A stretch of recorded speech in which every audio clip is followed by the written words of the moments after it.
Alright, we're back and we have made a nice little pile of loopers here. So Jonathan's t-shirts, at least a couple of your t-shirts are now nothing but piles. And you're okay with that though? Yeah. You haven't checked your blood pressure or anything to know. But I think I'm okay. You're doing okay. You're doing okay. Okay, so we are now going to weave a pot holder, and we started earlier, so we're going to just kind of keep going with this. So the first thing you're going to do is just, well, basically it's not the first thing, you're just going to continue to put your loopers on across in this direction, and then we'll start weaving. Just go every other. Wow, that one's big. I wonder about that one. It's going to be okay, because when you weave, the tension becomes tighter. Okay. And if you have one that's like super long that is like sagging, yeah, you might want to swap it out. And same, likewise, if you have one that's really tight and too tight to pull across, then you probably shouldn't use it because it could end up ripping and kind of making your pot holder not so great going forward. So have you done any weaving before? No. Did you ever do this as a kid with the metal pot holders? I don't remember. You're going to have to ask your mom that when you give her this pot holder. Ask her about that. I'll have to ask like my first grade teacher, maybe like kindergarten teacher, if I ever see them, you know. Yeah. Well, and your mom would probably know if you've done this before. But do you have any of these around the house, maybe? No.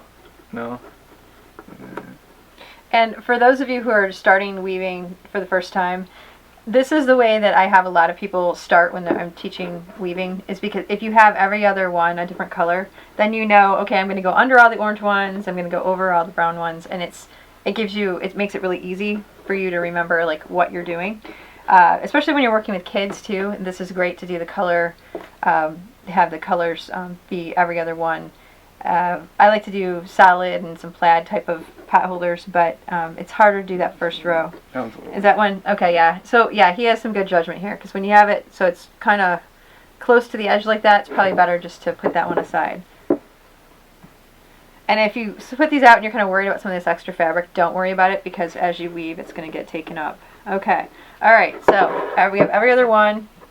You're halfway home. Okay. Now the weaving starts. What color would you like to weave across? Let's start with like a gold here. Okay.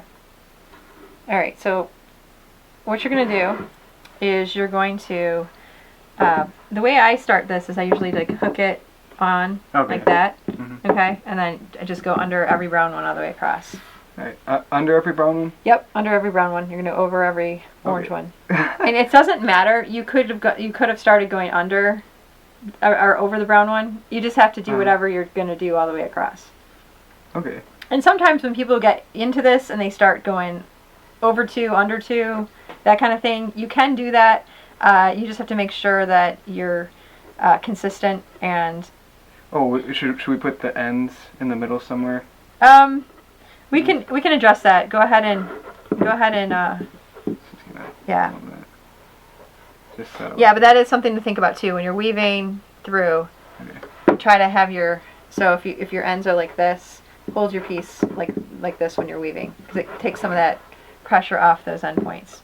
All right. Okay. And the fact that this is a very stretchy one, like this yellow is stretchy, it's going to be okay. Okay, it's just a little bit extra stretch. Okay, so what color do you think you want to do next? Well, let's see. So we didn't do the green ones. Okay. Yeah. So his first one, he's doing a 4-color special here. Yeah. Which is cool.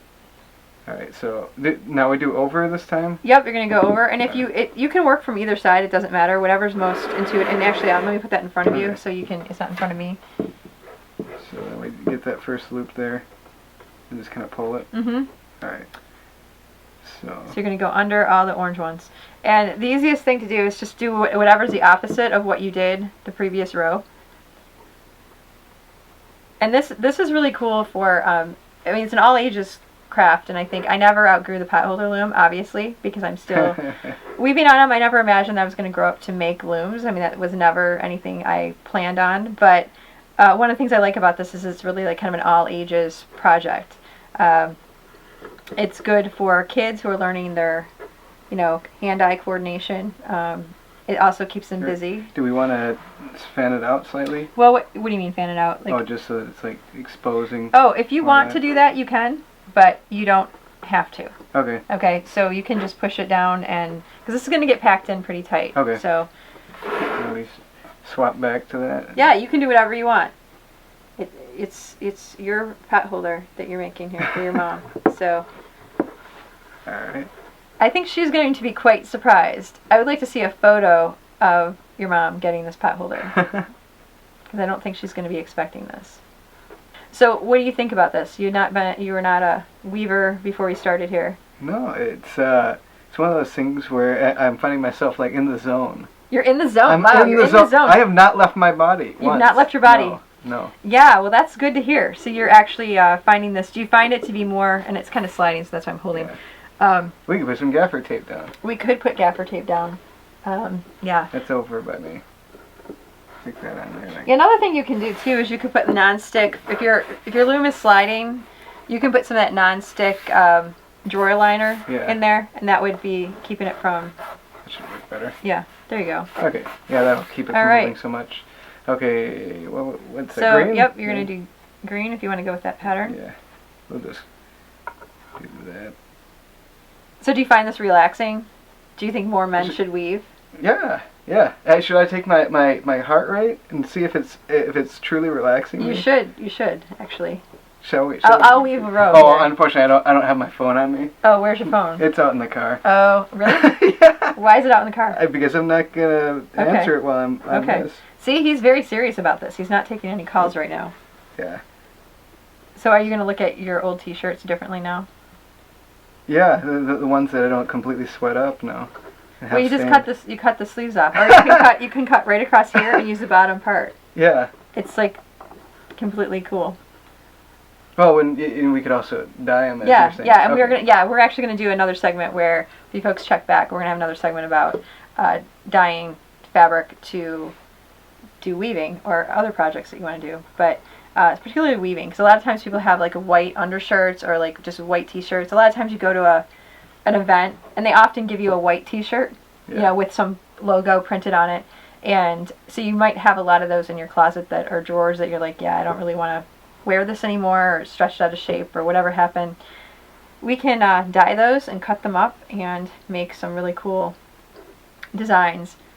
Another place I like to go to get shirts is I'll go over to Goodwill and grab shirts, and I search by color, and I just want jersey knit, 100% cotton if you can get it.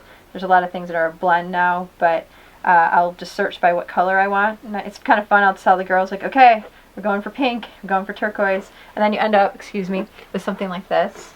And these are Goodwill shirts, and you just wash them. That's the first step. I never do my laundry as diligently as when I go to Goodwill. I wash everything. Pretty much comes in the house, goes right into the wash, and then you have quite a palette of fabric to play with, and it is a lot cheaper than going to the store and buying yardage, and it's kind of nice to upcycle things. Yeah. Like it's kind of nice too. We did cut up. This is new fabric here, but that's actually for my printmaking. I've been printing on that fabric, but we wanted to add some yellow to the mix, and I could not find a yellow T-shirt in the maybe lack of organized space we're in right now. So green. One. I am struggling. Why you're not struggling? You're doing good. No, it looks good. I think it's going to be a cool pot holder. It's definitely like what do you call it? Like Thanksgiving, like. Yeah, it is. Well, if she has an orange kitchen, I think she's gonna like it. Yeah, I think you're right. And I think the fact that her son made it, she's really gonna like that because that is pretty unexpected. A lot of guys are not making things for their moms, and that's one of the things too that, you know, sometimes you don't have to be 5 years old to like.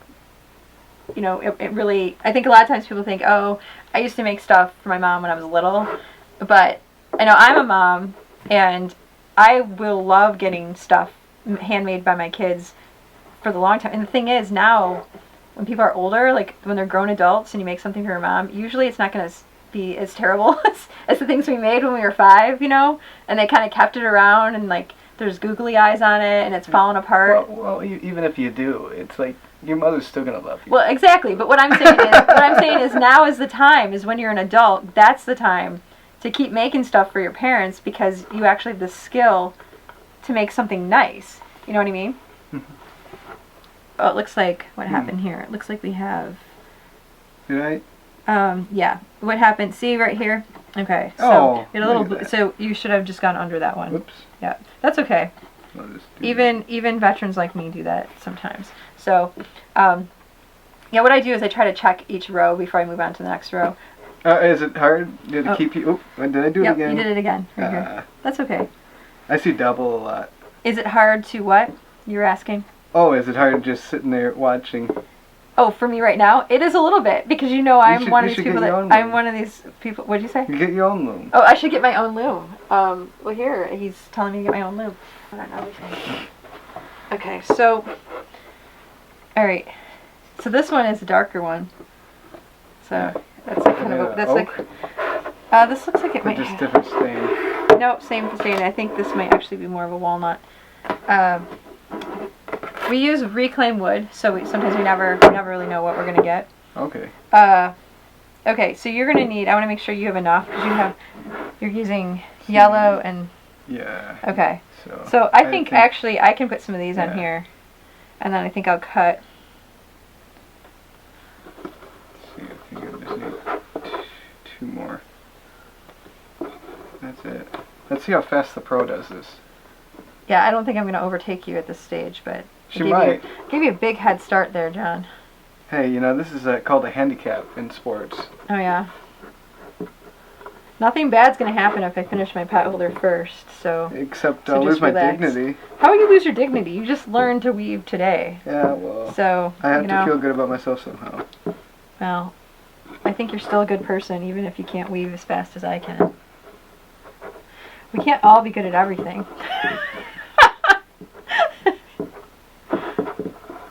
Okay, so this one is going to be pretty dark. Okay, I'm going to set this aside and clear out some space here. So what we're going to do is take this potholder off the loom. Now, what you don't want to do is just like pop it out from the bottom because you want to make sure these loops are secure. So what I usually do is I decide, okay, what loop do I want to have this hanging from? Okay, so the yellow is pretty stretchy. Mm-hmm. Okay, so that's not a good candidate for a loop to hang it from. It gets weak after a while? Yeah, this one right here is a good one. I'd say the brown ones here are good. So what I would recommend, and that one has a little bit extra fabric on it, so I think what I would do is go ahead and start, we're going to start, actually we'll have this one be our last one. So you're going to start with this one, and you take the one loop off, and you put the second loop through the first. Mm-hmm. Okay, so whatever loop you're taking off goes right through this one, just like that. Okay. So you take the loop off here, and it goes through the loop you're holding. Okay. Okay, so you're holding this one, next one's going to go through it. Okay. Some people use a crochet hook when they do this. I find that working with my fingers, I'm faster doing that. But, you know, do what you're comfortable with. Okay. That goes in there.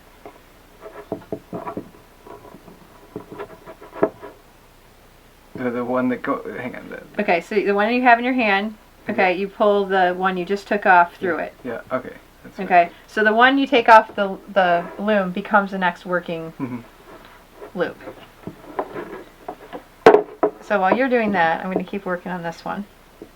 Okay. Okay, so he has come to this point where he looped it through, and what I do then is I loop it around and loop it again. So it makes kind of like a little knot. And there you go. And then what I have the little kids do is I have them stretch it like this. But no, that turned out really nice. That is really pretty. Congratulations, She's going to like that. High five, that was awesome. All right. So, yeah, and so we're going to finish this one. I'm going to go around the edge of this one. And I think we'll be good to go. And we'll show you this potholder in a second when this one's done. Yeah, once you learn the basics of this, you can do some really cool, like, check patterns and just, I mean, really the sky's the limit. And you can do solid ones. The solid potholders are the hardest to weave because it's hard to see. Yeah, the difference. Like when you're going under and over. But yeah, the sky's the limit. And I'm really glad that, I'm really happy today that I another man to weave. I think that's fantastic, because I think a lot of times people think, oh, this is something that's just for kids, or that's something women do, and it's such hogwash. Everyone should do this. It's so fun. And I'm not saying that just because I'm addicted to weaving myself, but I think this is something that, and if weaving's not your thing, that's okay, but I encourage you to find something that's your thing and use that skill to make your mom something for Mother's Day, because it's coming up. It's happening on Sunday. And if you're watching this later, just get ready for next Mother's Day. Have it ready. Or, yeah. You know, anytime your mom's going to appreciate it. Right. It's like, oh. Why am I so obsessed with Mother's Day? Yeah. Because you don't wait until Mother's Day to do something nice for your mother. Yeah, do something nice for your mother. You know what? There's been a transformation, John. Do you realize you've gone through a transformation in this whole time? Because initially I said, so what are you making for your mom for Mother's Day? Or what are you getting her? And you're like, oh, we actually don't do that in my family. Well, we don't. Right. His mom was making stuff. Like, she would make the meal on Mother's Day. And I'm just like, this sounds like a terrible Mother's Day. You don't want to see my dad or I cook. Okay. I could make up some Triscuits and eggs. Okay, make her Triscuits and eggs. And learn that let her have the day off, and give her these pot holders and say, Mom, thank you for all the dinners you've made for me. And so that's really funny, folks, that he's gone from encouraging others to not wait till Mother's Day to show appreciation for their mother. So I'm really happy about this. We've accomplished quite a bit. All right, and so yeah, that's really nice. And so that one turned out pretty nice too. So if I do say so myself. I sort of like mine better, but you know. Well, I like mine better. I like mine better. I like that. That's really good. All right, so hold it up. Yeah. All right. So you can go to CraftSanity.com if you want to find out more about weaving and get a weaving loom. And yeah, thanks for coming along on this little weaving adventure with us. Yeah. It's kind of sad that it took me this long to make this video. But thank you for inspiring that. I appreciate it. Well, on a whim.